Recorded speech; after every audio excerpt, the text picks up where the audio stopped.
Nice to have you with us, everybody, because for the first time ever, we are collaborating with a sports podcast. It's Hoop Therapy, guys. I have the two hosts from the rising and awesome basketball podcast, Hoop Therapy, that you can find on all podcasting platforms. Just go to Hoop Therapy to find it. But with that, for the first time, we met each other, and now we're going to make some contact and talk about the up-and-coming NBA season, the 2020-2021 season. And with all the crazy things that is going on before we tip off, why not hear from two experts? So with that, I have Danny Chapman, Kaisian Holloway. I have the host of Hoop Therapy. What's going on, guys? How we doing? What's up, man? Pretty What's good. up? How's everything? Not too bad, man. I'm been really looking forward to this. Thanks for having us. I mean, just appreciate the opportunity to come spread some knowledge around. Oh, absolutely. Thanks for coming here. And as we're all trying to rise up in the podcasting world, just got to collab and have each other's backs and cheer on each other's corners. So exactly. I thought this was appropriate. Exactly. So I really appreciate this how this all came together. And first things first, as we introduce ourselves, Kaisian in the Wizards jersey, Danny in the Celtics jersey. So before we get into basketball itself, how did you two come together to create the Hoop Therapy podcast? Danny, you want to take that one? I can take it. So I really think I can't remember the exact origin because coming about making the podcast and putting it out, it took like a lot of work. Yeah. But I'm pretty sure the first way it started was I think it was BOMM Drop, which is a podcast that we both fuck with. Are we allowed to curse on here? Yeah. Do your thing, bro. Okay. All right, perfect. Be honest, express. Sure. But yeah. So it was just I think it was a podcast that had dropped that we both liked, and it was kind of like we both were just like, wow, like we really could do this. Like then it was like, yo, honestly, we just should. And so it was like kind of with the thought of taking like the content that we like sports wise and culture wise and having these conversations in between each other and then just kind of getting a recording of it and seeing how we liked it. And it was kind of just like flirting around with the idea until we actually sat down and did like a mock session. I remember when we both did the first mock session, just kind of spewed it up, and we ended up talking for like an hour and a half. So we were like, okay, we got the voice for this. We got the feel for this. Like we actually could do this. And so we did a bunch of mock sessions, and we're always spewing back recent news, recent things, ideas, what ifs, like all things basketball. And so it was just a brainchild to put all those thoughts and conversations together and put it into a pod. And once we started thinking about it, then it came to life. How about I'll even take it even before that. Just from meeting at St. John's, we actually lived together, and from us living together, it's just like we always had these conversations. We're talking. We got two minds. We're watching basketball. We're watching football, like all different types of things. And we're just like, hey, we can do this. We talk for, 12 hours a day, seeing each other all the time. We might as well put some of this down on pen and pad, with air quotes, and see what comes about. Look at that. That's another thing to add too, because to include like we don't really include too much on the pod, but we were roommates for a year, and it's like so different when you go into two different areas, because like we said in the beginning, he's from DC, I'm from Connecticut. Yep. So getting those conversations from before, like this is another outlet to kind of put it through. So that's where the name kind of came from too. All right, so you literally, as Hoops Therapy, as almost therapeutic sessions to take a distraction, especially with this crazy world we're living in.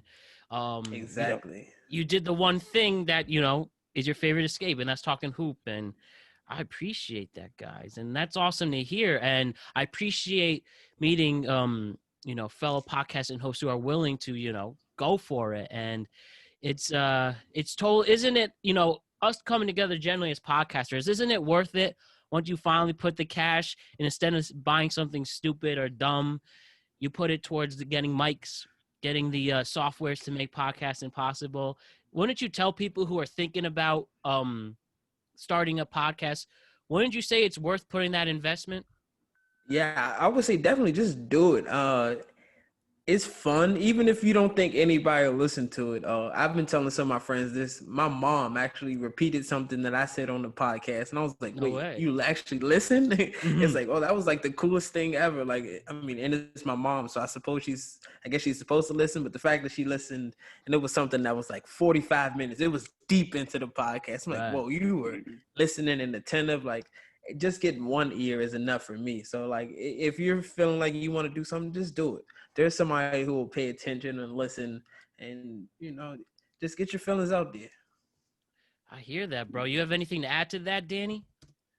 Yeah, I would just say that like same idea that, and especially the balance on the idea that's like the expecting what your audience is going to be like. Definitely like when we created it, which is one thing that I appreciate, is like we never ever thought about like who's going to listen or like how many people are we going to get. It was more like, okay, what do we really want to talk about and how do we want to talk about it?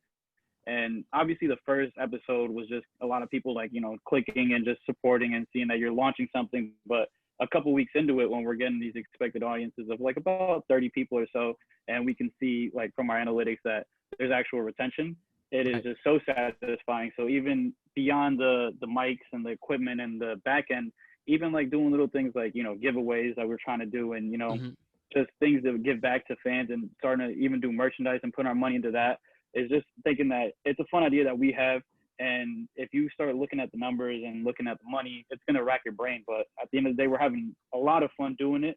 And we're thinking that we're putting good content out. So as long as we're doing that, it's so worth it. Yeah, and I think you guys are putting good content out.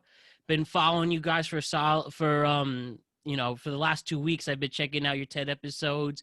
I like the flow you guys have, an awesome intro. I like the little Siri person sometimes you throw in, and Oh, yeah.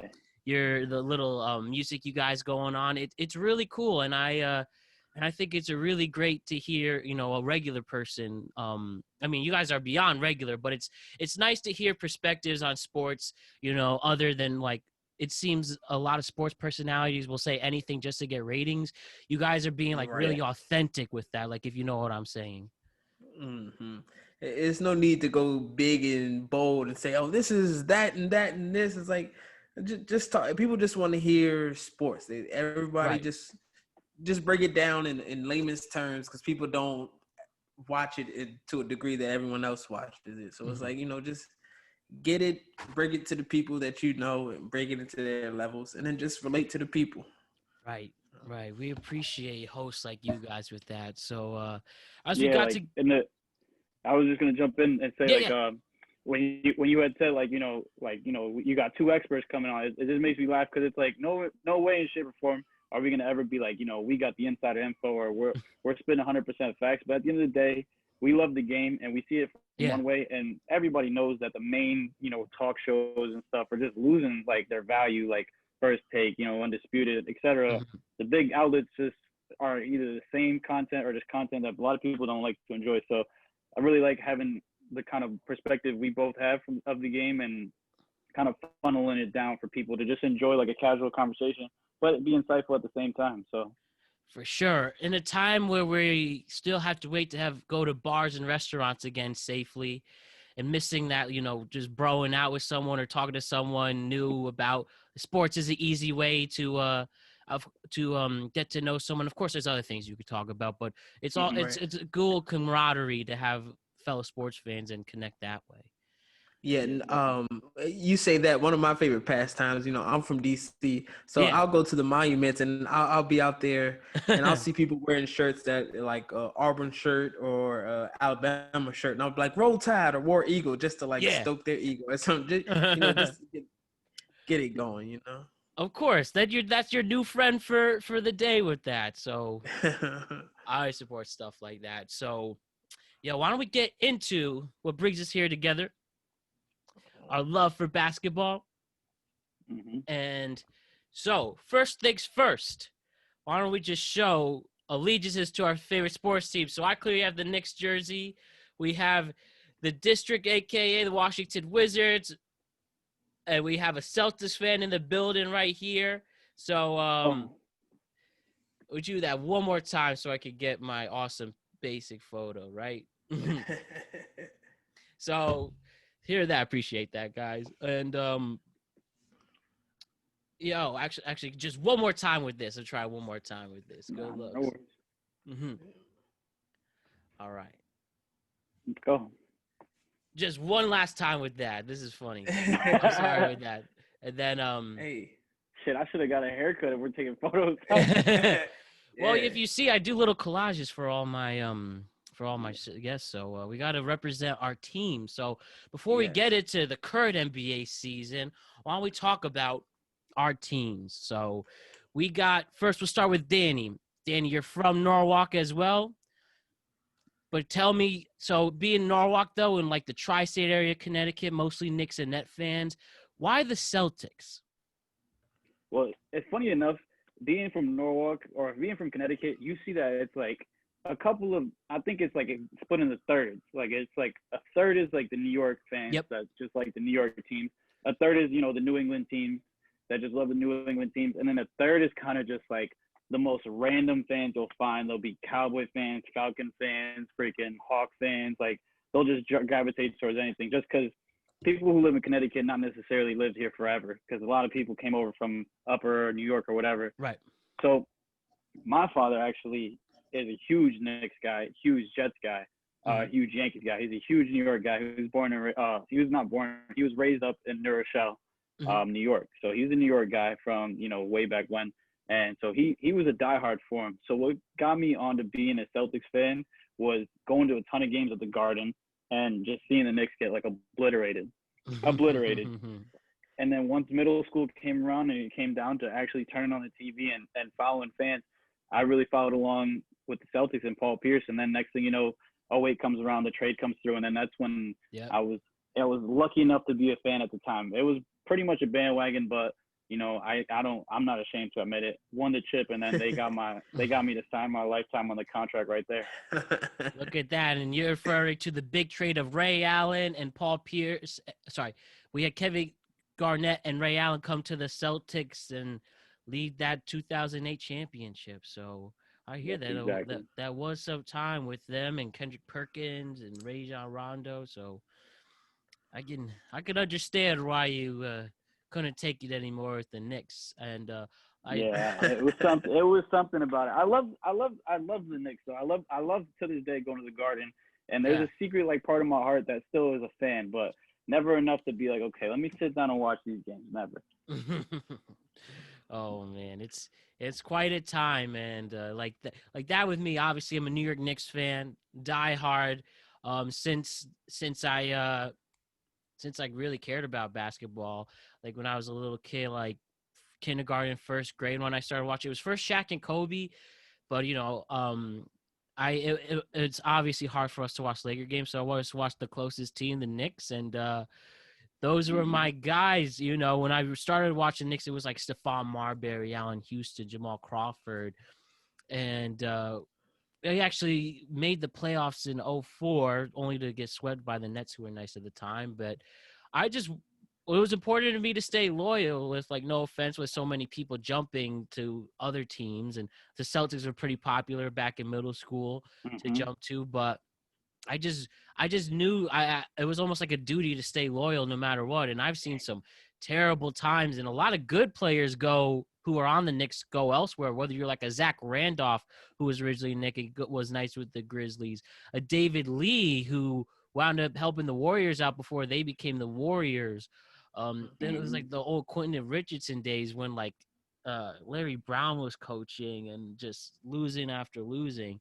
Then we have Amari come through in high school. So I was like, hey, these guys are legit. And then we had a little crew going with like Raymond Felton, Danilo Gallinari. And then we had Melo come, which at the time I was of course excited, really excited. Then we had that big 52 win season in 2012, 2013. Beat the Celtics in the playoffs, and then ran into Roy Hibbert and the Pacers with a young Paul George, and we couldn't hold it. And then that's really been downhill since. We've had some really awful seasons, from Derek Fisher leading us to a 10-win season, Phil Jackson not giving a fuck about us, but giving us KP only to leave, giving us Frank Ntilikina, which I can rant on all day, and It's been some tough basketball. Frankie Smokes. Frankie Smoke. Oh my God, it's been a tough time at first. When we had washed up D Rose come through, or Joakim Noah again, Yep. rather 4 years. partying. Yeah, rather party in the city than care about the Knicks. It's it's been a drag. We still have a long ways to go, but you know what? I'm excited for the future. I'm excited for Obi. We'll see if RJ can develop into anything. I'm excited for Tom Thibodeau to come through to be the savior, and then maybe someday we are going to be nice again, because everyone knows people are hungry. The Knicks haven't won a final since '73. I really think, and they always said if the Knicks are good, that's when New York's hot. Like back in the '90s, before we were born. Like I guess that we were born, but like before we knew what was going on, like New York was it with the '90s Yeah. Knicks and stuff. And I just and it was exciting at the time too, for that little bit when Melo, Amari, Tyson were on the same page, Iman Shumpert, and then it's been a long time, boy. So hopefully someday, I just want to be known as the guy who stick by this team when we're good again, and hopefully it's not when I'm. I'm gonna just. Yeah. I got a PSA for anybody listening, and I understand the loyalty, but I think that in no way, shape, or form should you put yourself through like just being loyalty to like something that's dying. Like that just, I don't know. To me, I'm The like, Knicks damn. too. The Knicks haven't been No, good. it must hurt. It must hurt. Hell yeah, bro. And see, does hurt. You say that, and I was saying that earlier. So I'm a Cowboys fan too. Full disclaimer. Okay. And Yeah, I was saying earlier, if Dak Prescott ends up on a different team, he's not on the Cowboys next year, I'm leaving. Like I've seen You're enough. off it? I'm off of Really? it. I don't loyalty for what? You've broken my heart so many times. You deserve better. You deserve better. Exactly. Dude, it's funny because literally every single person says that. Everyone. I had someone earlier this week talk about how being a Knicks fan is a personal flaw. And like, I don't know, it's just in my blood. And then maybe that's why my dating sometimes is flaky, because I'm too loyal sometimes and too loyal to these the wrong things. one. So exactly. So I don't know, man. That's just, if that's my thing, ride or die, no matter what. Even if we're winning only 30 games this year, I just gotta stay. I gotta stay with those guys. And the bar I make is the Chicago Cubs took 108 years in between World Series. Whew. So once then I can start complaining. So we're at Knicks 73. Put the bar low. So Knicks, it's 47 years. No, sorry, 47 years since the Knicks won, and well, clock's ticking.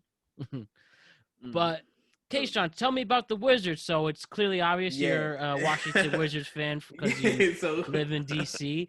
But tell me about your team. What you're excited about them, and what do you remember throughout the years, like those Gilbert Arenas years, I'm sure, and John Wall and stuff like that.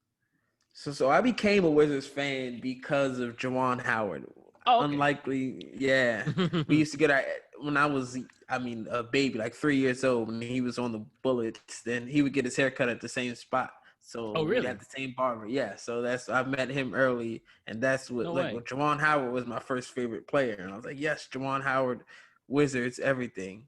And then it so happened when the Wizards played it was called the MCI Center. Then my mom worked at MCI, so she was getting tickets. So I was going to the games, and I'm right here, and it was, you're a Wizards fan, and then you have MJ come through. Yeah. And then you have the Gilbert Arenas years, which were fun until, LeBron tapped him on the shoulder while he was shooting the free throws, and that was a wrap for him.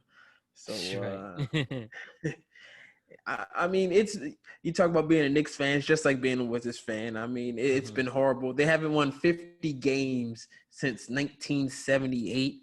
That which was the last time they won a title.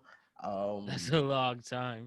Exactly. It's been rough. I remember when I first went to St. John's. This was 2012. And I was in a sports management class. That's what my degree was in. And they're like, "Oh, it's everybody say your favorite teams or whatever." And I'm like, "Oh, I'm a Wizards fan." the whole class laughed. I was like, oh, all right. You guys are Knicks fans, and you think me being a Wizards fan is funny? I mean, it's gotten real bad then. But I guess that's what happens when you play with guns in the locker room. So, you know. Right? Go and get shot in the foot. Man, my football team suffered from that one with Plaxico. So, but yo, let me ask you though, one of the big off season in the short off season, one of the big moves is you saw the Wizards ride or die #1 pick John Wall gets traded for Russ. You switch Russ to go to Houston. Sorry, Russ goes from Houston to Washington. John Wall goes from Washington to Houston. Keep Bradley Beal. How do you personally feel about that? It broke my heart. Emotional. You're gonna get him emotional. It broke my heart, really. So when I bought this jersey, it was about 2 years ago when they were doing these city jerseys, and I had then I knew it was either going to be John Wall or Bradley Beal. And the way that the NBA was shaping up, it was like you need shooters, right? And you got a guy who can shoot and do all the pick and roll stuff. So it was like, oh, you could kind of already see John Wall was getting phased out. Mm-hmm. So it was a long time coming. I'm sad about it just because I am a big John Wall fan. John Wall has done a lot for the community. Yeah, he's done. I mean, period, with homeless children, people. I mean, anybody you could think of, John Wall has helped them in tremendous ways with rent assist during the coronavirus. I mean, he's been like a champion for everyone. So it's sad to see him go. He was a great partier in the clubs too. You know, shouts out to him. Of course, it's John Wall Rose Bar. Yeah, John Wall. Shout out Rose Bar. Rose Bar. Oh, shout out to Sean Jackson too, because he's under for the short time he was here, but he's under John Wall as far as club participation trophies. That's hilarious. That's a dream. I think I think Russ being here is better than John Wall as far as basketball wise. Mm-hmm. I've been talked myself into it. Oh, really? But John, I think Russ just brings an intensity. John Wall, you can see he's a little laissez-faire. Everybody laid back, but nah, when you see Russ, he's like, I'm coming at your neck. I don't care if we're practicing. I don't care if it's 1-on-1, 2-on-2, whatever. So I think that'll raise the level of the team. So I'm excited for this year's Wizards. Yo, man, it was reported that Russ showed up 2 hours before practice and was getting ready. So off on the right foot. Yo, guys, before we go take our first break, if you could just tell me your Mount Rushmore of your favorite players. It doesn't have to be in a particular order, but your 4 favorite players of all time. Like for me, I would go Kawhi, LeBron, Kobe, and Shaq.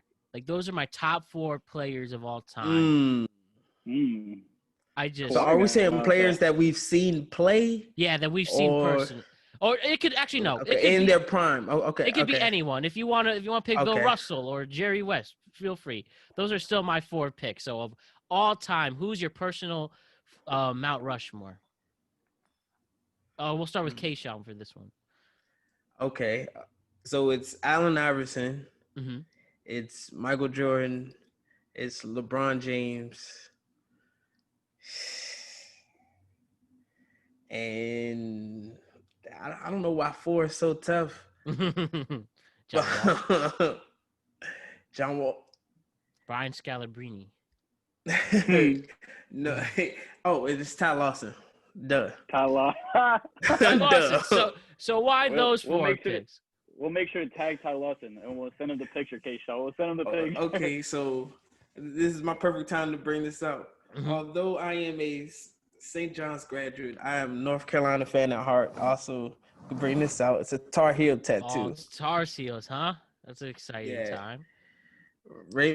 So Ty Lawson is from same place I'm from, and he was just one of my favorite point guards. He went to the Nuggets. I became a Nuggets fan, and then after a Wizards game, this was his rookie year, I had a sign and everything, and I'll probably send you the picture if you want to put it on the collage or something. Yeah. I had a sign and say, "Welcome home, Ty Lawson," and then I was on their side of the bench, and he tossed me his headband after the game, and then I met him and everything.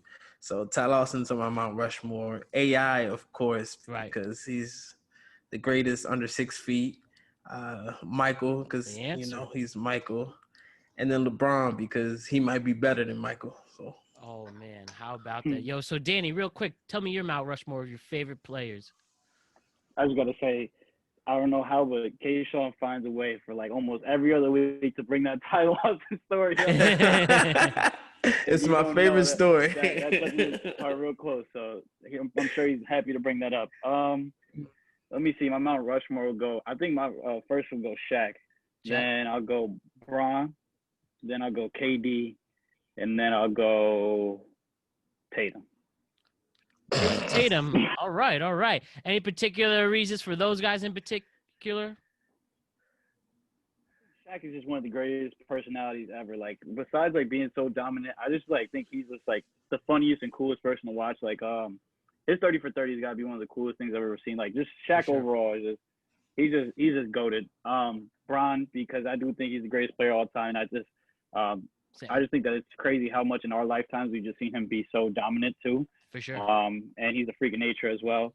KD, because as much as the Warriors stint gave him so much like tarnish on his reputation, I just remember him being in his before MVP season and then MVP season, just those Thunder years just being like, wow, like those 2Ks playing as KD was just way too OP. He's just one of the greatest scorers ever, and there's no lie on that. And as much as I want to hate because he's a net too right now, like game-wise, just being in that frame and being that kind of guy and just being a quiet killer was just so cool. And I love jump shots, so he's got one of the best jump shot games ever. Definitely. And Tatum, because he's anchoring the future, So I fuck with my guy, and he's had a great, first few years, and I just see instant stardom for him immediately. So I'm gonna get him up there. For sure. And like me, I picked Shaq because of how dominant he was, true Diesel fashion. And besides his awful free throws, the man just destroys the paint. I mean, we've literally seen him destroy backboards, and he's a freaking nature in that sense. LeBron, I think, greatest player, literally a perfect basketball player in every sense of the word. Whether it's scoring, we've seen him one of the most crazy defensive players of all time too. And then I would have to go with Kobe, just his Mamba mentality. Rest in peace, Kobe, and just this energy. And I will keep that Mamba mentality for the rest of my life. And then Kawhi, because Kawhi just love that guy's personality. He really is himself. Another one of the most top 5 defenders of all time, leading 2 different franchises, one in the East, one in the West, to final wins. And one of my favorite NBA plays I've ever seen is him shooting the buzzer beater against the Sixers, bouncing 1-2. So shout out to my guy Kawhi. So with that, guys, I'm actually a Kawhi fan. He's a Terminator. Yeah. That's what he is. The Terminator. I like that. He is. So, guys, we're gonna just take a quick little break. Then we're gonna go talk about some of the headlines coming into the big 2020 to 21 season. All right. Now. Yeah, and later we can talk about how I think Kobe's overrated. All right, we will definitely explore that. All right, so we'll be right back, guys. And we're back, guys. I have the Hoop Therapy podcast with me, host Danny Chapman, Kaisian Holloway. Danny Chaps. It's Chaparro, but you can say Chap. Oh, okay, my bad, bro. But Danny Chaps. You're good. And there you go. Kaisian Holloway. So Danny Chaps, Kaisian Holloway, and all right, let's get into some of these headlines with the NBA. But first, Kaisian, you said some take that is quite hot. You believe that Kobe Bryant is overrated. Can you tell us why you think that? No, just because this is just kind of a hard thing to explain, but just to me, Tim Duncan had a better career than Kobe. Tim Duncan, if you look at the stat, Tim Duncan is better than Kobe. Kobe is a great player. He's an all-time top 10 player, but he is not in the tier with MJ and LeBron. There's a tier. It's MJ, LeBron, and then you have Bill Russell, Kareem, Magic, Bird, Larry. And you have that tier. And then you have a tier where you can get into Charles Barkley. Well, not Charles Barkley. You get a Kobe before you get a Charles Barkley, Kobe, and then others. But yeah, Kobe is in the top 1 or top 2 tier player in my eyes, or wasn't. How do you feel? Do you agree with your co-host, Danny? Yeah, I share the same sentiment. I mean, I'm not to say like the same thing, like, not to say that he's any kind of falls out of any topic, 10 to 15 conversation, but I think having him top 5 is a little reckless. And I think that he does have some sort of overrating to him. He was a great scorer, give him that. He's got the rings to prove it, give him that. But, at the end of the day, there is other guys that were killing the game just as strong. If, not due to injuries or circumstances, could have been prolific scorers to those 2,000 years as well. So, when it comes down to it, when people underrate Kobe, I appreciate it more. When people overrate Kobe, yeah, it's gotta put an end to that. Yeah, 04 to 08, what happened in Kobe? Where was he? He ain't have like 03, what happened? Once Shaq left, before he got Powell and Andrew Bynum, what happened? People just like to gloss over that like he was a championship guy his whole career. No, he's not LeBron. That's not what it was. I respect your guys' opinions. I will have to disagree. I do think Kobe belongs in that top tier.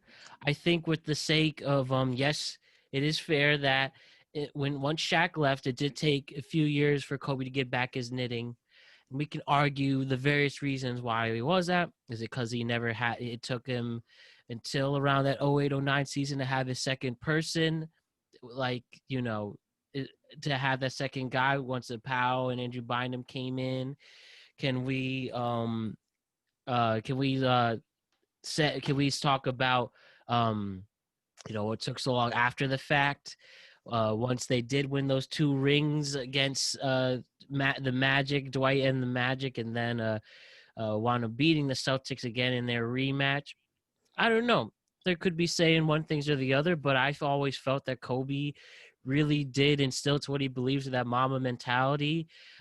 Completely reinvented himself after his scandal in Colorado, and obviously changing from 8 to 24. I think there is something that has to do with that. Also around that time, he was dealing with that case. So all various things we could talk about, but I think winning those 2 rings back to back without Shaq proves something. Giving it his all once the Achilles injuries happened, scoring 60 on his very final game, on 3,000 shots, Yes, I know. We can argue. I do also agree with you, though, that I think Tim Duncan is truly the most underrated player in the NBA. I mean, the man has a ring in the 90s, 2000s, and 2010s.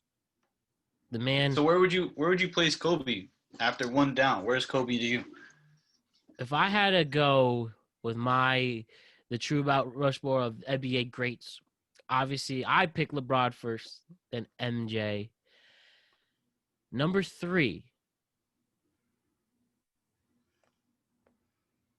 I would have to say Bill Russell for number 3. Then we're going to put Tim Duncan as 4, and then Kobe number 5. Wow. So I think he's in that top 5. Okay. But also Magic is in that sphere too, because Magic was essentially LeBron before LeBron, but LeBron is just an even better Magic. Can't forget Kareem either. We definitely can't forget Kareem and Larry Bird. So but I would have to say with an honest think that I would put Bill as number 3, and then we put Tim Duncan number 4, and then number 5 is Kobe. And I think with Tim Duncan's powerhouse style, an underrated shooter, and he he was dominant and led those Spurs teams, and we can debate whether how exciting they were or not. It's still apparent with everything going on, Yeah. But before we move on, I just want to say it's just funny how everybody just discounts Wilt Chamberlain. Like I do it too. It's like, you were playing against like 6'5" guys. no one just. It's like you're right on that. I have to say that. We could talk about Elgin Baylor is another person who kind of forgotten amongst that. But you're right. Wilt and Oscar Robertson need their places too. Dr. Dre, of course, as well. I mean, the answer, that just comes off the dome. But if I really thought about it, I'd have to put those guys in the top 5 Hey, as no, well. it's no problem. It's only 5 places in the top 5. Wilt can be about 8, 9. Yeah, right. Exactly. Not everybody He'll can be be all top five, right. and Right. not everybody can be That's top why it's so five. tough. Yeah. For And sure, that's for why we sure. love the game. Yeah. Exactly. Yo, so change it on there with some of the things before we go into the players and the season itself.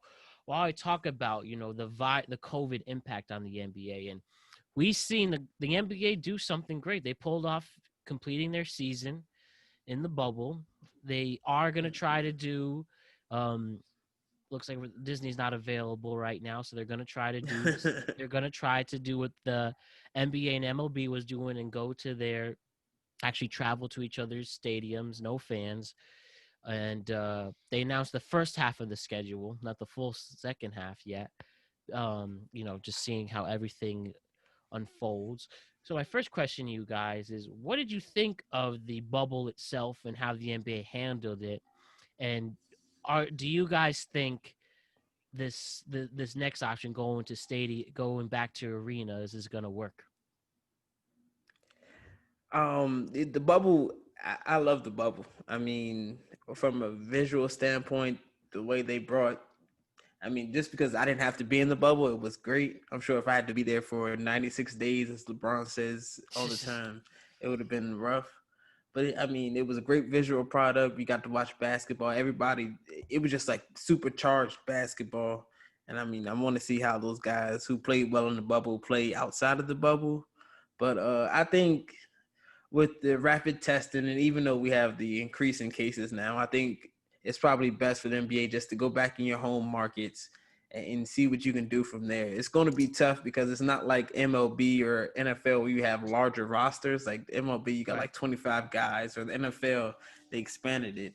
I think the NBA, they should probably expand the roster size a little bit more, but then that'll just add more money to the teams.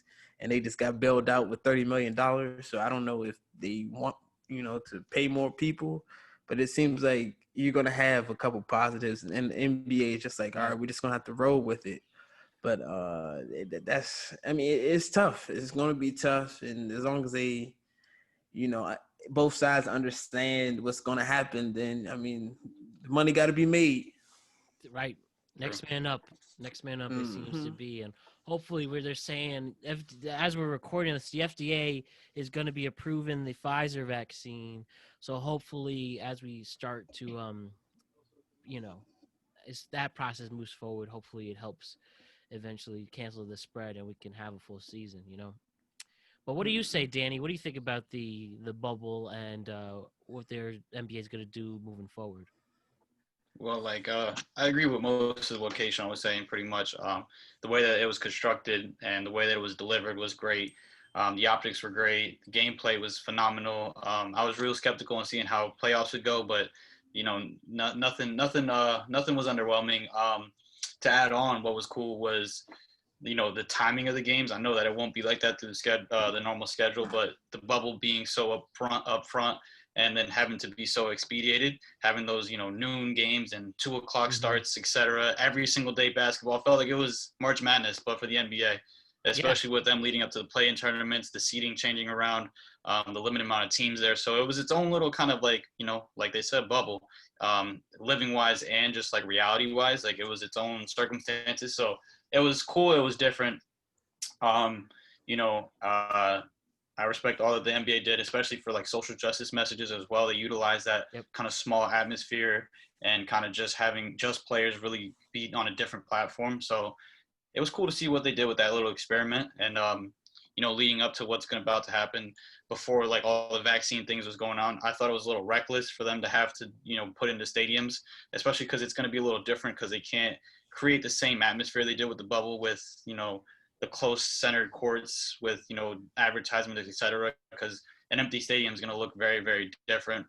Right. But, now that the vaccines are around and knowing that some teams are struggling, some teams are cutting corners with money, et cetera. I think that, they had, like Kaisian said, the money's got to be made. The people there's teams like the Warriors who just spent, millions and millions and millions of dollars of creating these brand new arenas for them to be empty for years on end. Like it's just going to be pointless. So I don't know, ownership standpoint, I get why they're gonna have to go start to fill the seats early. But I'm on one of those ends where I'm extremely cautious with this whole thing. So I just think it's reckless to be in games and stuff, and the way that it's going to be done and how they determine who gets what seats, and just opening up boxes that are only affordable to people who make X amount of income is just a little unfair. I think it's a little tricky For sure. having to be in person. So I'm against it in a bit, but also knowing that sometimes your hands are tied of what you can do. But crazy enough, the NBA's announcement of the season being suspended was what made me take the virus like the most serious, like overall. Like my heart like literally like dropped. I remember being at work, like, watching like certain games. I remember St. John's game got canceled, and it was just kind of like the table there and a bunch of the games getting canceled little by little. And then next thing you know, the tweet comes out from Woj and I get the notification. It's like, there's no NBA. Like it was almost like heart shaking. So crazy stuff. That set the tone for not only NBA, that set the tone for the country. And before you knew it, we were shut down a few days later. So, I mean, shouts to Adam Silver being proactive and changing that, and probably did save, probably save more lives from doing that. So, and it just shouts to Adam Silver being able to come together and pull it off, and balancing that, and from, as you said, all the social justice issues that needed to be addressed, and giving those platforms, it really sweet. That's why I admire the guy. So hopefully, guys, we can get through this and we have something to enjoy. And absolutely, let's get through this. I said it on one of the pods that my ultimate goal, like, I don't care how anything goes, like, close it down, open it up. As long as there can be playoff basketball back in stadiums, back with fans, I'm good. Do whatever you need to do, spend it, like, whatever. But as long as there's playoffs back, I'm good, There's no reason why we can't, at least if assuming we're following the rules, the vaccine spread is getting lesser and lesser because of this vaccine. Why not by the end of April and May, we can at least, even if it's at first we have to slowly get there, 25% capacity, then 50, then 100. We saw with baseball in the World Series, they had a limited numbers and it was still loud and popping. So why not do that with the NBA? So yes, I would love to see my 10th seed Wizards make it to the finals. Yeah, that's right. Well, with that, so the NBA, the first story, they're gonna have a new tournament to add a 9th and 10th seed. Juan, do you guys familiar with it? You want to explain to the audience what the new playoff seeding is? Yeah, Kaisian, go ahead. Yeah, so the play-in tournament is just something that they are taking from the bubble, and they're just expanded it now, because before it was if you were in the 9th seed, you could trigger a play-in game where you play the 8th seed 2 games. If you win, you get to play them again as the 9th seed. There's a chance to be a playoff team. So now they're moving it to the 7th seed. So if you're the 10th seed, you can play the 7th seed. And if you win twice, you're in the playoffs. And if you're the same thing for the 9th seed. But I think it's interesting. I like it. I really do, because, I mean, so often you see that if you're not in the top 9-ish, like most of the time in the Eastern Conference, most of the teams are like, all right, well, we're tanking. We're just headed for the bottom because there's no point. But now if you can sniff a little bit of playoff experience and you got some young guys and you can get them ready for the future, that's worth it more than just going to the lottery, especially now that the lottery odds are flattened. So just because you're the worst team, you're not going to get the best odds. The worst 4 teams split the odds. So it's like, you might as well go for it. And so I think that'll bring much more intrigue. And it even goes hand in hand with them only giving out the first half of the schedule, because now they can see what happens in the first half, like the first month or so, and say, well, we can just sprinkle in some good matchups here in the second half and make these runs to the play-in tournament just amazing. And it'll be the only sport on, because by then football will be off. I mean, baseball will be starting up, and NBA can just create its own drama. So why not? Why not? Adam Silver knows what he's doing, right? Hell yeah. Got anything to add with that, Danny? we saw a sample size with Portland kind of leading up to the playoffs, and Portland being around that range, and them flirting around with Phoenix and them going 8-0 trying to swoop that seed, and then Memphis being right there. For those who have watched and remembered how good that last game was when they had to play the Nets, and the Nets did not go away anywhere. It felt like March Madness. I feel like that August was a lot like March Madness. And then, like you said, even though the Grizzlies necessarily didn't get to win the game, having that experience definitely showed them something with the playing game. So, I think that was a sample size, and I think it's going to be good. And I think the in-season tournaments incentives for, those lower seeds, and they're already on that trajectory for swaying away from tanking. So I think it's nothing but a good idea. And I think the West is stacked and the East is stacked, less than the West, obviously, but still got some good teams around that bottom. So to see some more games, and, one thing that was different was with the bubble only invited a certain amount of teams. So there was months on end with, fans not even getting to see their team. So let's say the Wizards are a 10 seed and they get that playing game. It's another game for the fans to really get to enjoy their team. So, I think I concur that Adam Silver knows what he's doing. So I like the idea. Get that revenue up. Make it more fun. Everybody loves a great playoff game, no matter what the sport is.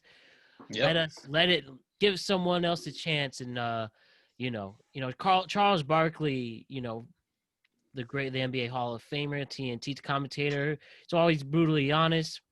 Like, he would make fun of teams that he wouldn't go. So I'd always be with I'm always going to be at LeBron in the Laker games, and then I'm not going to go to the Minnesota games, and you guys aren't good. So you can just switch it up in that sense now, right? Do y'all remember the Phoenix rant? Do y'all remember that? I forgot who they played, but the show went off and was like, Charles, what's in Phoenix? He's like, what do you got to do in Phoenix? He's like, they got great nachos. Like, what else is in Phoenix? Everything but the Suns. He's like, the women, they got good beer, they got good seats. Oh man! That, how about when Shaq and Kobe would go off? He's like, "Yo, I didn't go. You get on the that's why you got no ring." And then Carl Brooks like, "I didn't get the coattails of D Wade and Kobe." And then they literally those guys are the best. Who did this? Someone wants you to chicken with your fat ass, and he literally said that to him right on there. Those are guys, Kenny Anderson and. I would say my favorite Chuck rant when he's talking about the women in San Antonio, how they double-fisted heroes. Oh, yeah. My man. We know Charles Barkley's lived some life. Also, speaking of the Suns, they really stepped up during the bubble as well. Like, they became 8-0 stars, and now they got Chris Paul. You'll say they got Chris Paul, and they got some new jerseys that are beautiful. The Valley jerseys. Those were sick. Sick. I might just give me a Chris Paul jersey because man, I should have put him on of Mount the many Rushmore. Chris Paul jerseys you can. Yeah. That would be a good one for the Mount Rushmore. I fuck with Chris Paul heavy. That's my favorite point guard of all time. Not in the Todd Lawson division. He needs that ring. Oh man. So some other things. While we talk about some other players, we gotta talk about the Brooklyn Nets. Okay. Somehow became the most talked about team, and the Lakers won the finals. So we have the Nets. I follow all New York sports, so I follow the Nets pretty often. With the Spencer Dinwiddies, the Jarrett Allens, the Karis LeVerts, the Kenny Atkinson leading them when D'Lo got him to the playoffs. You kind of, obviously I'm a Knicks fan, but, you have some respects and kudos. And now they just talk about 0 to 100. They go real mainstream. Obviously, signed KD after his injury. They're trusting with that. They have Kyrie. And I don't know about you guys. I respect Kyrie a lot as a player.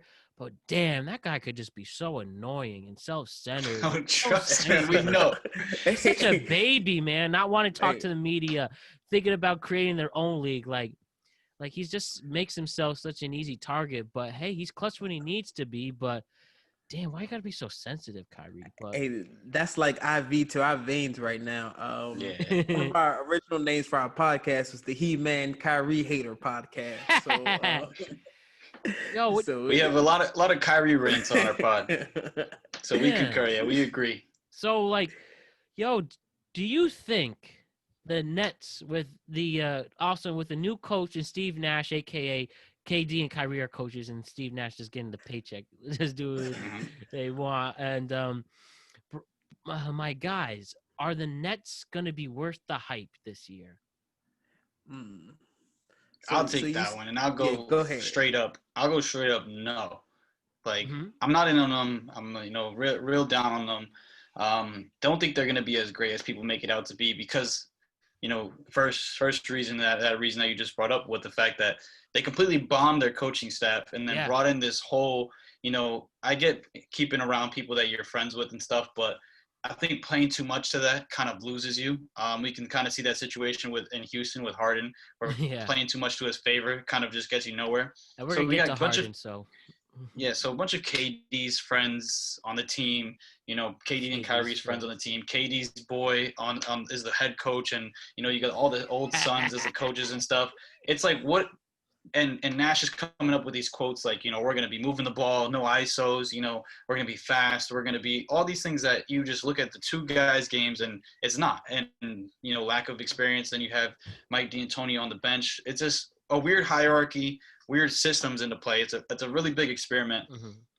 And then to go on the personable approach of, like we said, Kyrie being this far out there kind of guy, real in tune with himself. Obviously has a right to do the things the way he wants to do them. And as a human being, he's deserved of certain things and is entitled to his own opinion. But at the end of the day, I seen this meme that was like, people like, I won't go far into it, but it was like people saying they want to express their opinions. And it was like 3 squared equals 9. 3 squared equals 6.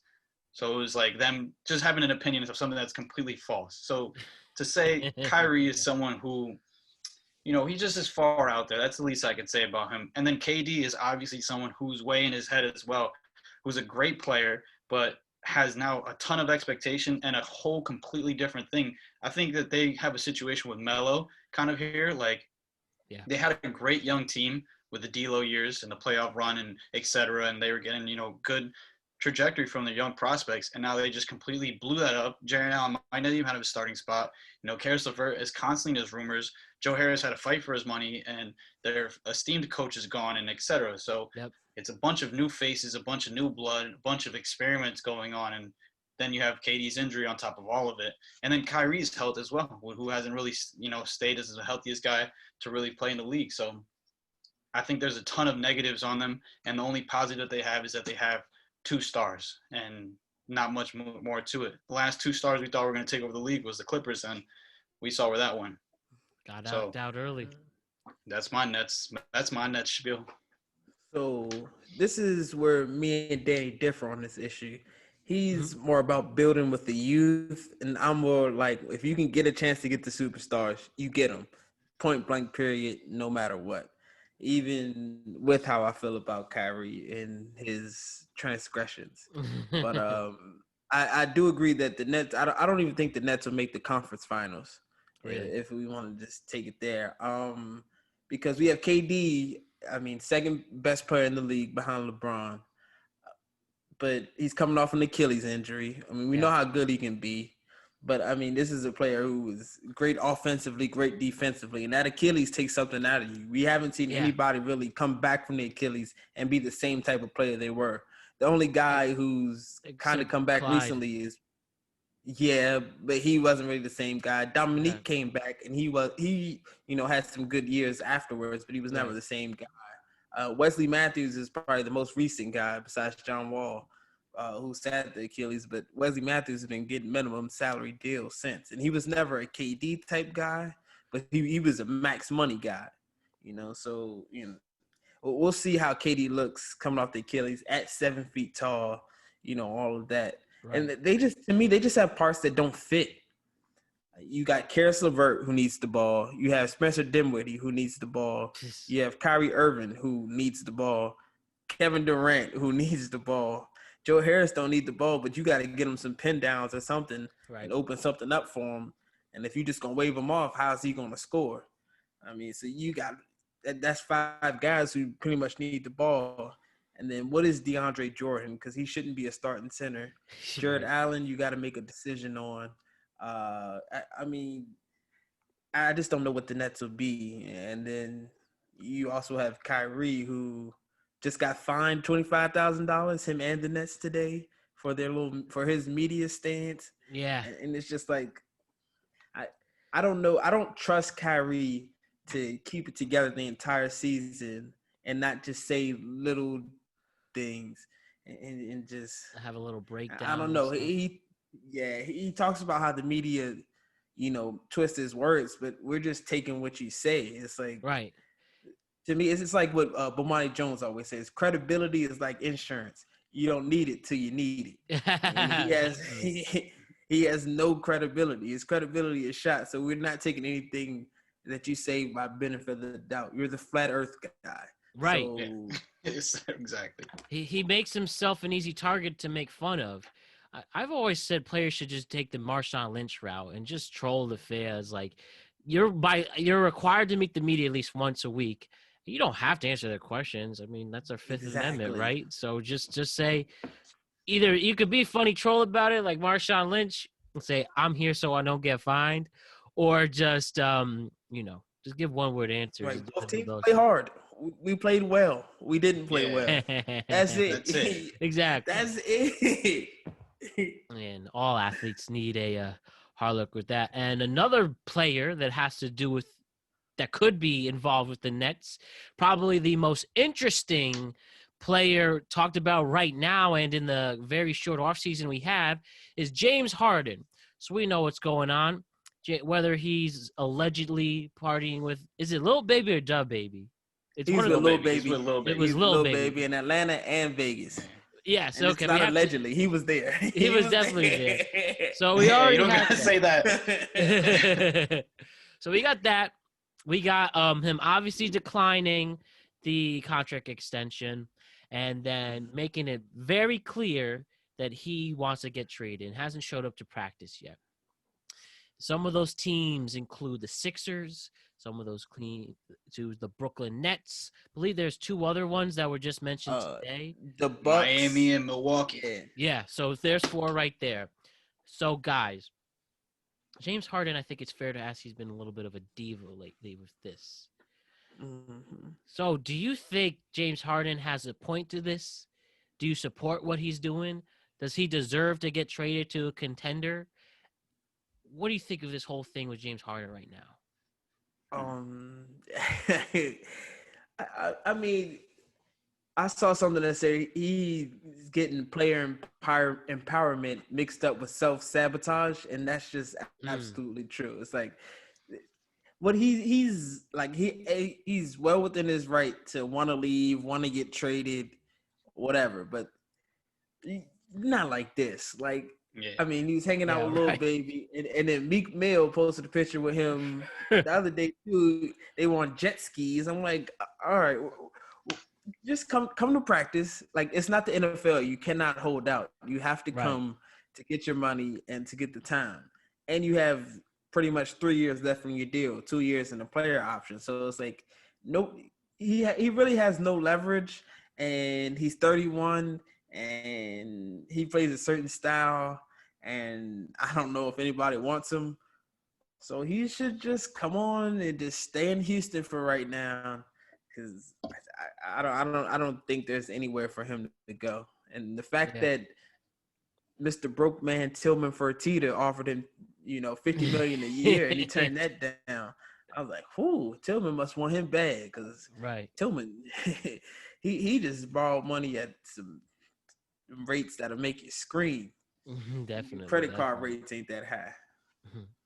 And we'll never forget that start of the bubble. He was serving up Fry Fest meals to everybody in the bubble in his restaurants.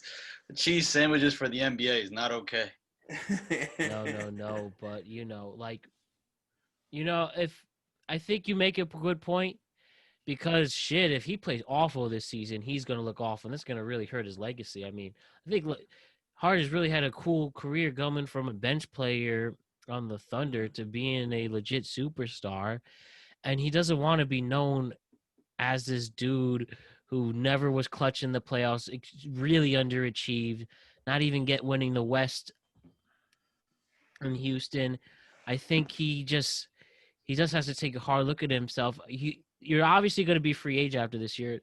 Just do what your guy Russ is doing in that field experiment. Play hard. Say, look, like, I deserve this. I could earn this place.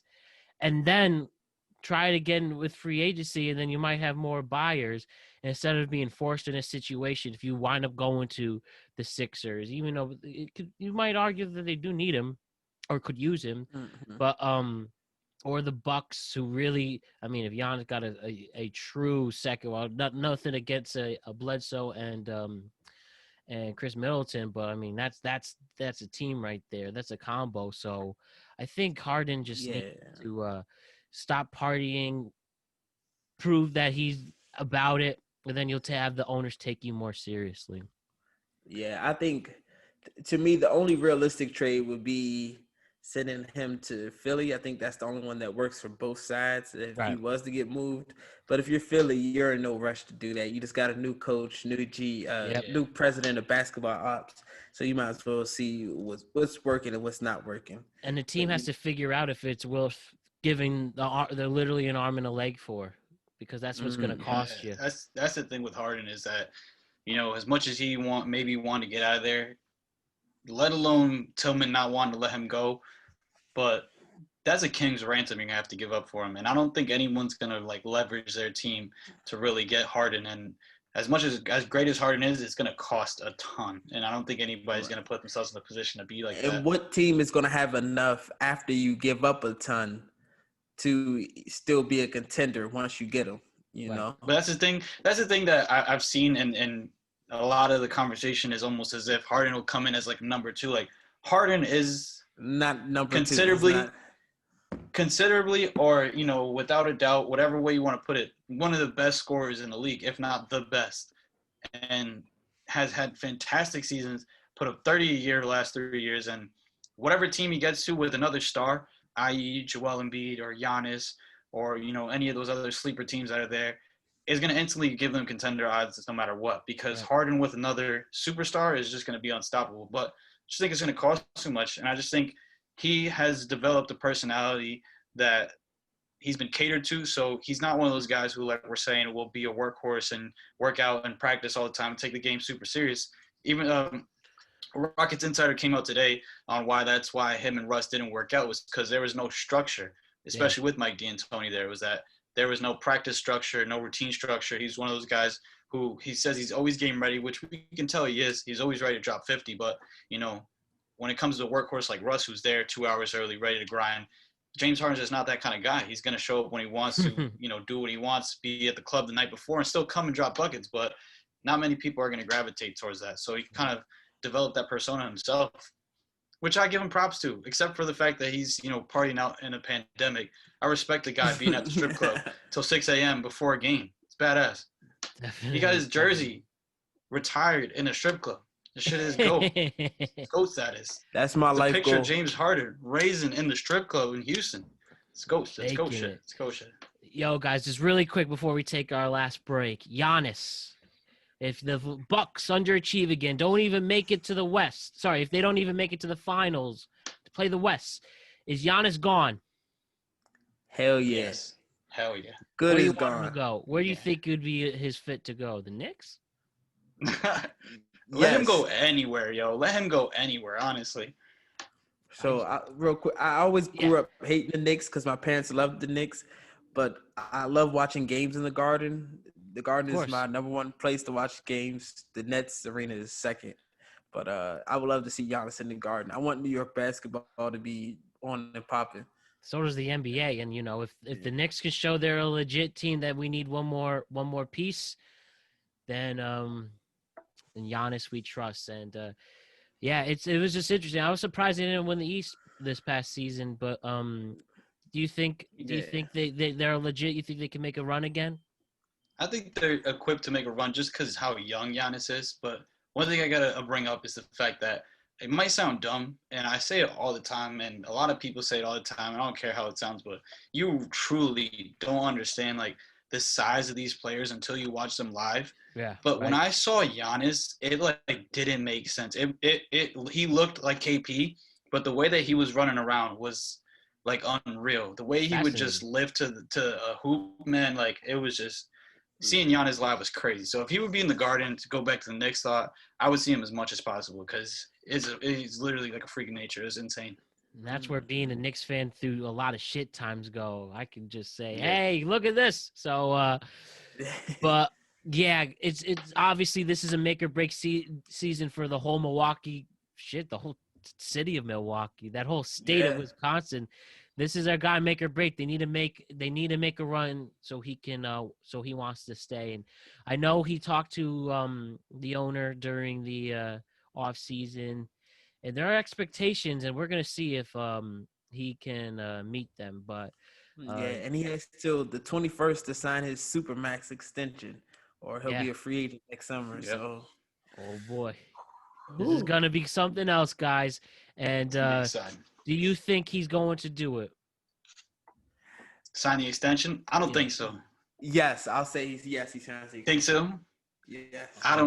The fact that I don't know if it's because maybe his English isn't so great, but him talking about, you know what, my agent's got to read it over. My agent's got to, have those combos. It's like, bro, there's a Supermax on the table, and it's just you saying yes or no. Like, that's it. It's $200 million. 200 in your face. It's either if you want it or not. There's no kinks to it. There's no incentives they can add to it. Like, it's not going to tweak up any better.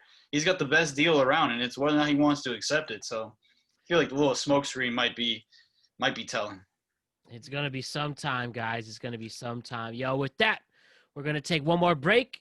Then we're going to talk quickly about the draft picks, if they're legit, the NBA 100, and then we're going to make our predictions for the finals this season. So we will be right back. All right, guys, we're back. Danny Chaps, Kaisian Holloway, the Hoop Therapy Podcast hosts. All right, we're back. Rocking and rolling. I got the names right, too. There you go. All right, sweet. Perfect. Okay, so we see also that Kaisian had a wardrobe change. What are you wearing?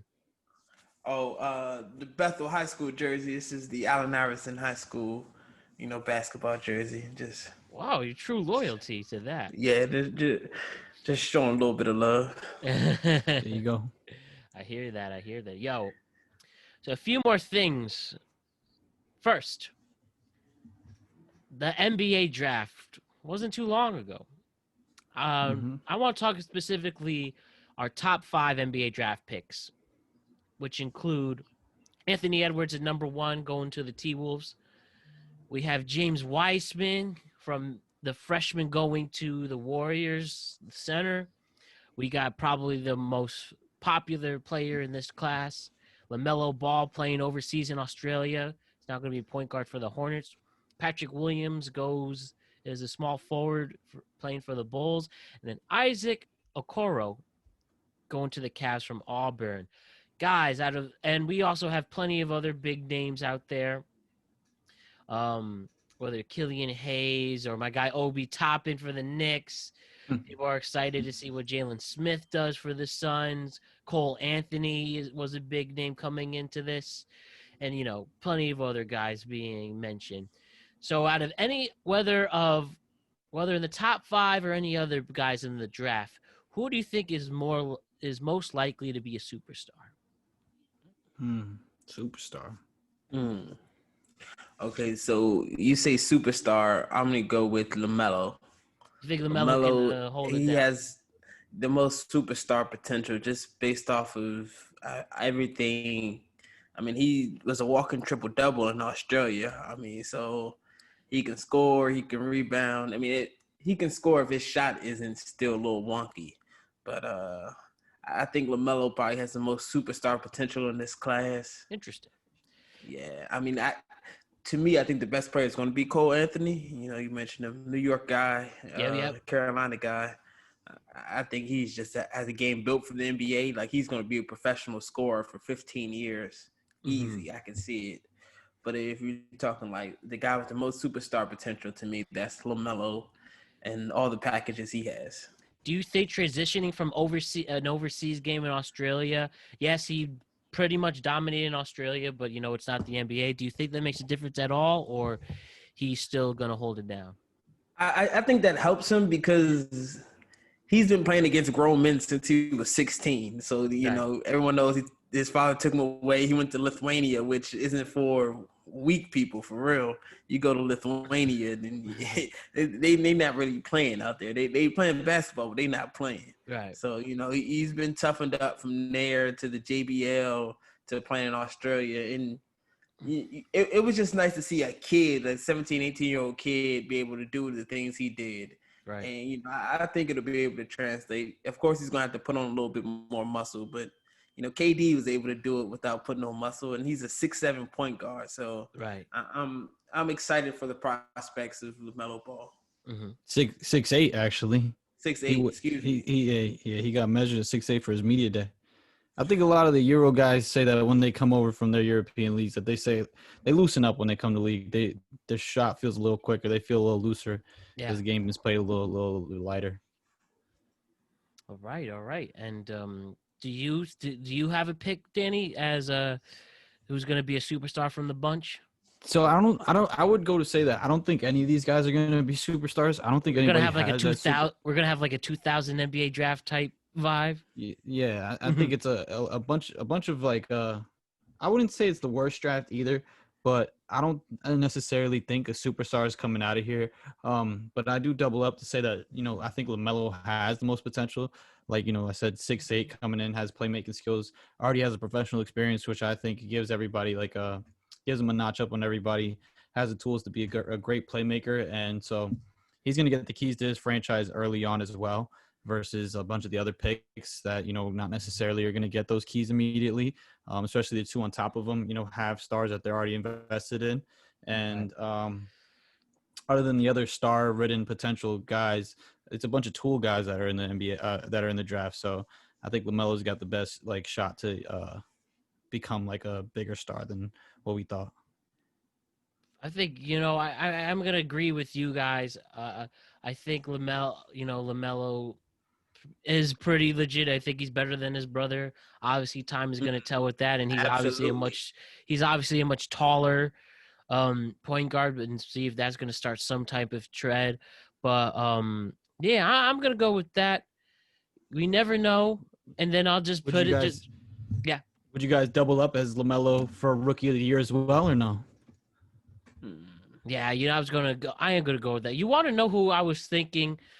I just think he's had some attitude problems, but he seemed really dominant in college. Was James Wiseman for the Warriors? I know he's gotten in some trouble in his past, but I don't know. He's extremely young at 19, but I think he's 7'1", 245 pounds, and even the little things I saw when playing for Memphis, he gives me kind of those Tim Duncan type of vibes, like Jordans and stuff like that. But as long as he keeps his act together, I think he could be someone worth watching. And I'm gonna go with that as my pick for the Rookie of the Year.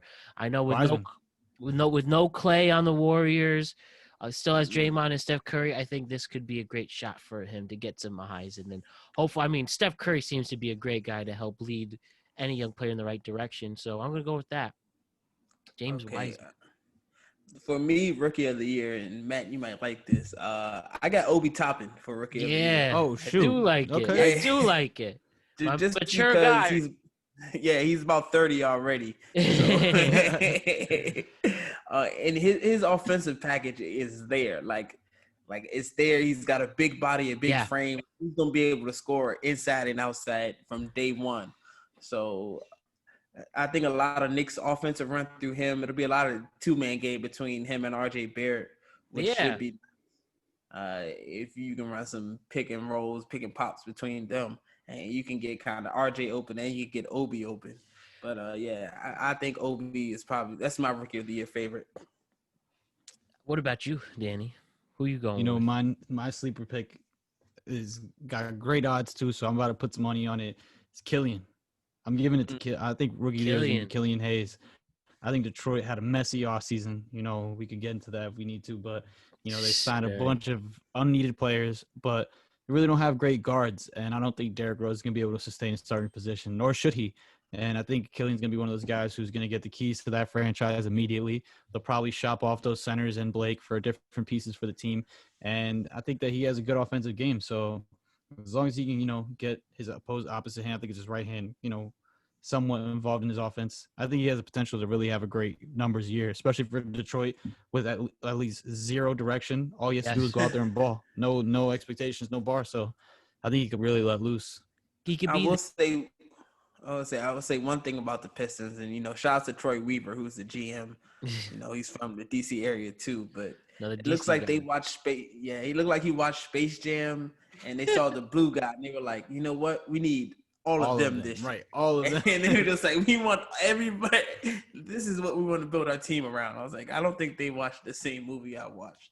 Jeez, do you think the NBA could secretly or low key going to maybe a bigger man like we saw back in the 80s and 90s? Are we going to have the big man dominate again? I mean, that would work for the Knicks if Obi and Mitch Robinson would be those two guys bullying it around. Mitchell Robinson, my main crush. Did y'all see when freaking Bol started out in the bubble when they were running Bol, Jokic, Grant, and like Paul Millsap all at the same time and go crazy? Bol is still eligible for Rookie of the Year. Yeah, he said that he wants to win Rookie of the Year. That was his goal when asked. Maybe the big man's making a comeback for all we know. I mean, the Lakers, I had Dwight, JaVale. They started JaVale in AD, so maybe. Yeah. I would love the big man to come back. I love old school NBA, throw it on the block, everyone get out the way. Bully ball. Let's do it, man. With the shooters are gone, and we're going back to old school, up to the paint. And what's funny? Out of all these things we talked about with the draft, no one talked about the number one pick, Anthony Edwards. And I wasn't really feeling him either. I mean, he has a cool story and stuff, but I feel like it feels like Andrew Wiggins 2.0. Yeah, or you look back on it like it's Anthony Bennett. Oh, yeah. I hear that. And it just seems that the T-Wolves are cursed with their stuff, man. So the NBA had their annual NBA Top 100 from various headlines. I mean, Tyler Hero was pretty high in that list. Oh, and the ESPN one? The ESPN one. And, I wanted to name the top 10, and I wanted to see if you guys agree or disagree. And the guys who just missed it, from Paul George at 15, Bradley Beal 14, Jimmy Butler 13, Joel Embiid 12. I think that's pretty high. And your boy Jason Tatum, Danny, is number 11. But just quickly going for the top 10. Nikola Jokic, the center for the Nuggets at 10. Damian Lillard, the point guard, at number 9. James Harden gets number 8. KD, even though he didn't play, he's number 7. Then we have our boy Luka Doncic. He is number 6. Number 5 is Anthony Davis. This is, by the way, the CBS one. Then Steph Curry is number 4. Giannis is 3. Kawhi is number 2. And LeBron James is number 1, according to the CBS one. And then the ESPN one, the ESPN top 10 includes, top 10 from the top 100. Those players include, I think jolted out on me at the last second. Thanks, reliable computer. But I'll have it right here. So the top 10 for ESPN specifically goes, I'll go back to I'll go to the ESPN really quick, but for the CBS one, do you think that's accurate? Do you like the names that was being shared? I personally think Damian Lillard should be a top 5 player, especially how he carried Portland in the bubble recently. So I think they kind of did my main Damian Lillard a little dirty there. That's my personal rife with that. What do you guys think? See, and I can see the Damian Lillard argument, but it's just like, who would you move out the way, to put him in top 5? That's the thing. Because I think Anthony Davis shouldn't be below Steph Curry. It should probably go LeBron, Giannis, Kawhi, AD, and then the rest. See, this is my stipulation with what has happened is that mixture of Lakers media plus winning the chip plus the bubble focus has risen AD stock and exponentially, like immediately contract extension. But like to the point where like right after the chip was like AD or Tim Duncan, like greatest power forwards of all time. Like when you think about AD, like next year going to be MVP, like pump the brakes on AD. Top 10 in the league, maybe top 8, but I don't think he gets over the other guys who are going to be able to be number one guy. We talked about this on the podcast, Sean, where we said AD isn't really necessarily that number one option guy. As a number 2, he's looking crazy lethal, and he's almost perfect, especially suited for LeBron's game and how big they can play and how lethal he is in that role. But how are we going to say a number 2 guy is going to be a top 5 player in the league? That's what I'm saying. I'll push AD back a bit. Obviously, you're going to have the wings, the crazy wings with, Bron, Giannis, Kawhi, up there up top. And then I have a mix in with Steph and Harden, because Steph necessarily has a game that is going to always be top 5, especially if he's a bit healthy, especially when he's going to be out there with a healthy team. So he's going to play the full year. He's going to be a top 5 guy. Harden got pushed all the way back for some apparent reason, but I wouldn't say that he would jump behind Luka yet, jump behind Dame yet. Mm-hmm. Yeah, that's what I was thinking. I think Luka needs to be in that top 5 for sure. Maybe even I would switch those out. I think AD could be a top 10, but not a top 5. That's where I would make my switches. I mean, Luka seemed like he couldn't miss at one point. He's starting to, and then he wasn't back down, starting with his fights with Morris and stuff.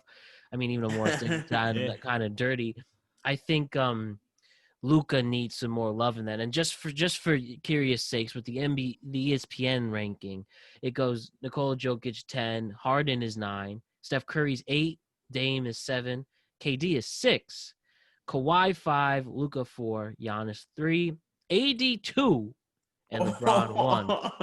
That is clearly an ESPN dick riding the Lakers as per usual, or specifically LeBron. That's why I've always said ESPN forgets an L in the front, the LeBron Entertainment Sports News Network. AD's got them all. At least they recognize who pays the bills, Right. Some tough times. I got a nice frame of LeBron in their offices. With all due respect with this, I also think KD top 10 hasn't played in a year. I mean, obviously before he got hurt, he was obviously playing as a top 10 player, but I think we need to fairly switch things up. I think I would put LeBron first. I put Giannis number 2, and then Luka 3, Dame 4. And I would argue Kawhi, even though he didn't really step up in the playoffs this past season, I'll give him the benefit of the doubt that he will make sure that doesn't mess that up for number 5. How would you guys do with your personal top 5? But especially with Adam Silver cracking down on load management, Kawhi's going to have to play this year. Yeah, we saw that. Home, he got to not come to things, but now he's going to have to play. If I got to go down and make a top 10, let's see, I go Bron first, then I go Giannis second, and then this is where it gets tricky. So I'll go Bron, Giannis, then I'll go Bron, Giannis. I'll go Kawhi. Then I'll go Steph. Then I'll go Harden, Doncic, Jokic, Dame, KD, then AD. I appreciate that, man. And, we were just doing the top 5, but top 10's even good, too. So I had to spitball the whole thing. So, yeah, there you go. I hear you, man. And, you were saying, Kaisian? Yeah, I was going to drop my top 5 real quick, Please do. LeBron. Yep. LeBron, Giannis. Yep. Kawhi. No, LeBron, Giannis, AD, Kawhi. You still put AD in the top 5. Yes. Mm-hmm. Yes. What about Jimmy Buckets, guys? He single-handedly won the East. We don't give him any credit for that, at least to get number 10 or something. No, he's officially top 20. Solidified 20. Top 20. Yeah, he got it, man. Jimmy got it. He's Jimmy's better than Jason Tatum. Chill out. Me, relax. So he can go higher than Jason Tatum. That's fine. He can go higher than Bradley Beal. Okay, Ooh. let's Oh, relax. now there's arguments to be made. No, I mean, I think Jimmy's great, got great spirit. You know, he's a great worker, and he's a good guy. Makes good coffee. He makes good coffee, right? Got cool He's a good- hairstyles, good friend, you know what I'm saying? But You know, let's dating a not good woman. You know, dating a I good always- woman, right? Yo, But I can I just say really quick before you continue the point? I just always love when they make decisions on why we should pick up players and not. We should pick up this dude because he's a good guy. Because it always good makes locker me room laugh. guy. Good guy, yeah. Good character. This guy tells good stories, you know what I'm saying? He's got good restaurant picks. Let's get Right. him up in here. But you were saying before then, your points before with Jimmy buckets and stuff. You think so? I think that charisma's got him, but he also got exceptional play from his young guys, and then Bam, you know, tore his ceiling through the Yep. the ceiling was a roof for him, so he really was different. So I wouldn't say Jimmy Butler's stock raised too much. We knew him to be a game winner. We knew him to be a clutch guy. We knew he can score high on certain occasions, but I mean, there's a lot of young talent ahead of him, and there's a lot of good talent ahead of him. Go ahead.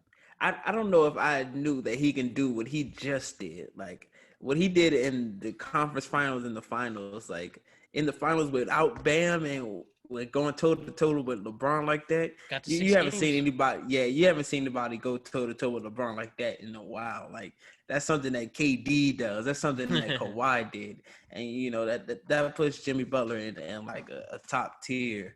But you know. To me, he's a top 15 player. I can give him top 15. You know, he's because he's better than a Ben Simmons. He's better than a Jaylen Brown or he's top 15 ish. I think the highest you could put him is at that 15 mark. And Yeah. he's no doubt about it is between that 15-20 mark. Anything above that is kind of overvaluating him, I think, a little bit. Exactly. Fair points, guys. I think you make very fair points with that. So, yo, let's why don't we make the big moment everyone's waiting for? I want to talk about our big predictions coming into the NBA 2020 to 21 season. I'd like you guys both to pick a team from the East, a team from the West, and who do you think is going to win the NBA Finals out of that? So with me, I am going to go with the Los Angeles for the West. The Los Angeles Clippers are going to win the West this year.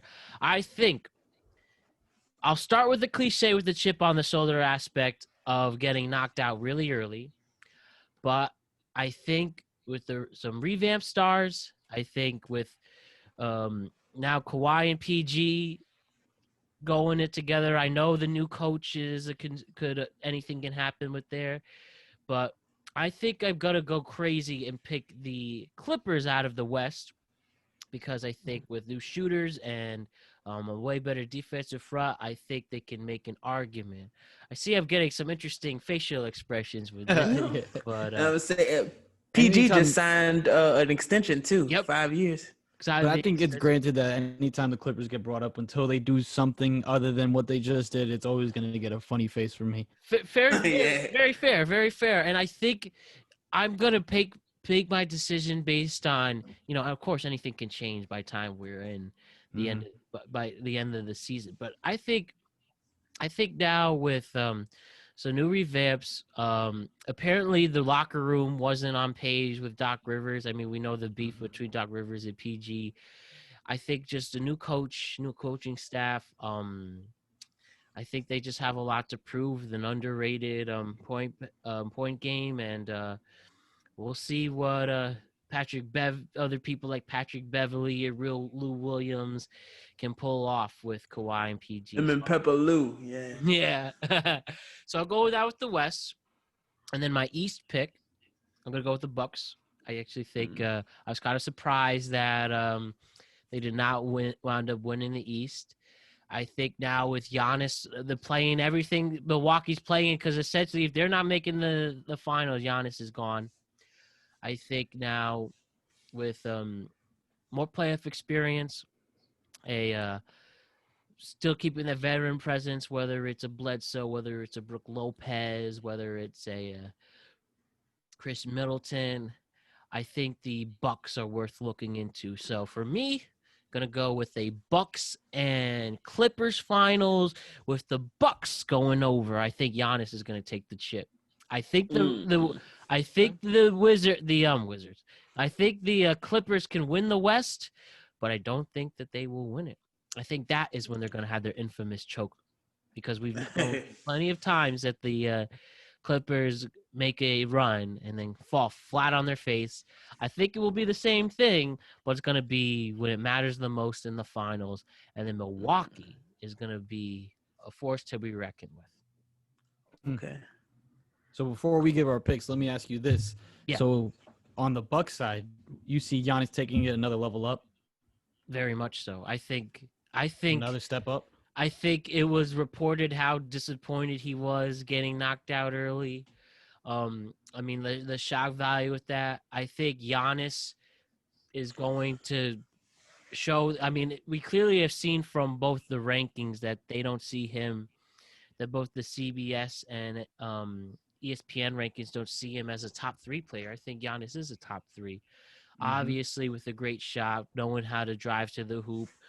Great in the passing game. He's underrated a lot of assists. I think Giannis is going to be making his breakout season and have a huge shock and win the NBA Finals. Okay. And then if worst case scenario, he will come to New York and then the crumble to New York. a Giannis fan from that. So that's where I'm going. You go ahead, Danny. I'll save mine. Okay. Let's see. I'll go West first. Let's see. I got the Lakers high. I got the Clippers actually high too, surprisingly, because I think that Serge is a great addition, and I think that having to play in these low management games now and everything kind of getting aired out about how bad things were last year, they have no shot other than to get it together. I'm very high on the Nuggets, and I'm very high on the Mavs. I think Luka's going to take it to MVP level. But all in all, I think the Lakers are going to have enough preservation with how much depth they have now, and they're a revamped offensive team that I think that they're going to have Schroeder and stuff like that. So Prez, Wes Matthews. They have a bunch more weapons, and now they don't have to rely on guys like Kuz and Caruso and Rondo to step up and be vital guys. Now they have good, better roles for the players that they got. I wouldn't say the talent so much better, but I think they became an offensive team instead of being this tall defensive team. So I think that's going to be great for them. So I say Lakers in the finals. And then by surprise for the Eastern Conference pick, I'll go ahead and I'll say the Celtics.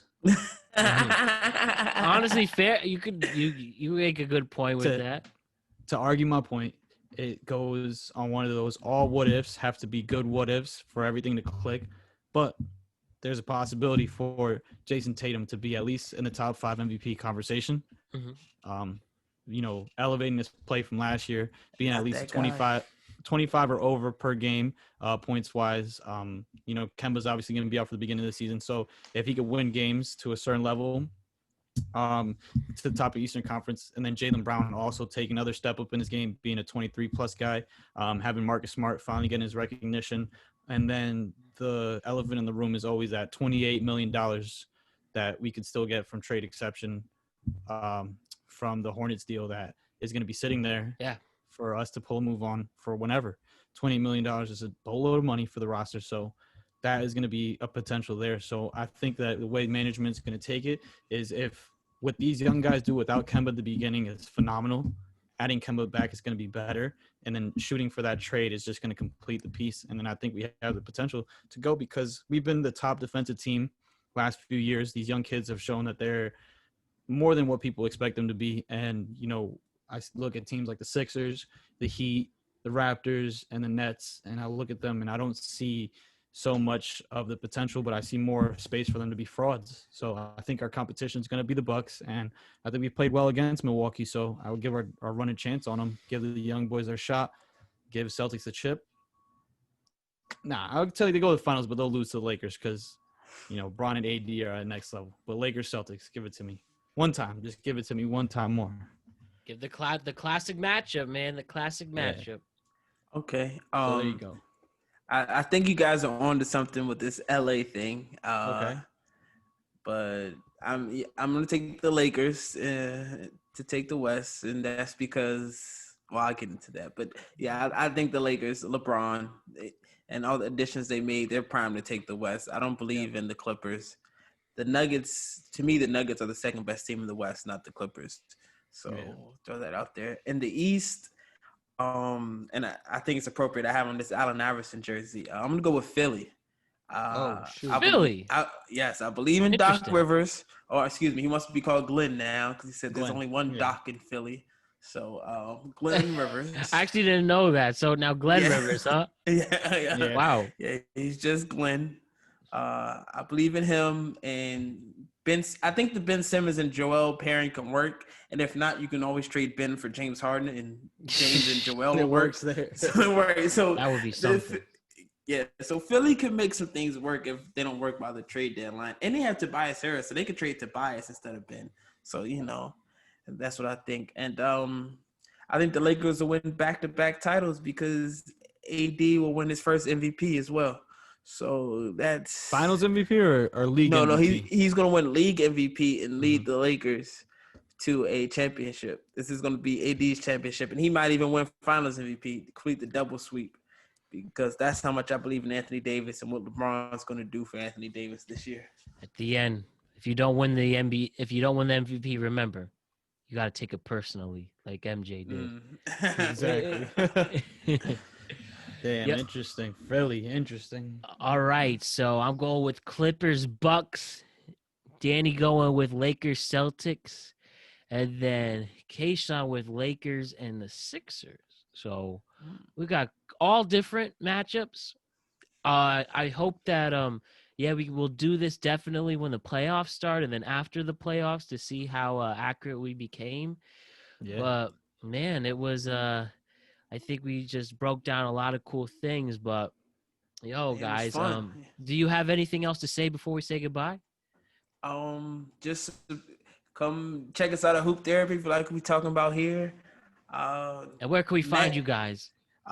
Everywhere, Instagram, Twitter, email us on all the podcast apps, Stitcher, SoundCloud, YouTube, whatever you want. Just look up Hoop Therapy. We're there. Don't look up Hoop Therapy on YouTube because you're going to see some hula hoop therapy. But search this. That's the only time we get. Search for us on your Apple Podcast, Spotify. We got you. We there. Yeah, that was a funny story just to throw in there. Yeah. Freaking, we're still under the construction of our YouTube channel, but we got therapy _hoop, I believe, for there. But so I just threw it up there, and just working on getting the episodes onto that channel. But 2 a.m. randomly, Kaisian texts me. He's like, "Hey, do me a favor for 1 second and search on YouTube Hoop Therapy." And lo and behold, there's like video after video of just people hula hooping for their chiropractor and shit. It's hysterical, yo. It's hysterical. The internet is interesting, guys. Yeah, you gotta be careful with your keywords. Amen to but that. Matt, we would love to have you on. Just talking life and culture and getting some more about you. So please, man. We'll look forward to having you on. I'm game. Just let me know when, and I'll be there. I would love to come to you on your guys' show. We could talk all things from sports, life, pop culture, and all that stuff. I would really appreciate that. Thank you for it, and just thank you for coming on my show, the great Danny Chaps, Kaisian Holloway. You can find those guys on all podcasting platforms. Look up Hoop Therapy. Go to their Instagram page at _Hoop Therapy in one word. And seriously, guys, we made podcasting history. It was nothing but a pleasure. And I can't wait to come on your guys' show and then have you guys back once the season's over and see how accurate our predictions were. Absolutely. We'll be platinum by then, both of us, Yeah, exactly. To the thousands and thousands and thousands of people out there, thank you so much, man. But I really had a blast talking sports with you. It was really fun right now. So definitely, thank you, man, for having us on. Seriously, and I would love to talk about it if you're down for other sports too. I love them all, whether it's baseball, football. I like boxing and all that Oh, stuff. okay. Hey, we'll have you on. There you go. We got you in the new year. Matt's coming on. I'm with it. Just very quick thing, very last thing. Who's Okay. winning? Logan Paul or Floyd Mayweather? Or should I If it say was Jake- which round is he gonna get knocked out? See, if it was Jake Paul, I would have taken Jake Paul after what he did to Nate Robinson. Is it a different brother? Yes, They're Oh, two- shit. It's the Oh, I Paul didn't even know. brothers. Yeah, I didn't even know. So, I didn't know the other one was fighting Floyd. Yeah, bro. Yeah, it's, Logan's fighting Floyd. So give me Floyd in that. But if it was Jake, I'd take Jake. But I like your hot Give me- takes, Keyshawn. Seriously, man. Give me Floyd. I don't know what he's doing, but give me Floyd. I don't know why he's doing it. For real. But yo, seriously, guys, we're doing this again soon. Next time on your show, and yo, it's been real, guys. It's been real. So All right. thank you Thank you. so much for coming on. And again, check these guys out at Hoop Therapy on all podcasting platforms. Their new YouTube channel once that's out. And again, go to Instagram _Hoop Therapy. And with that, Danny Chaps, Kaisian Holloway, thank you so much, guys. I'll see you again really soon. All right, now, brother. Stay safe. Stay safe. Happy holidays.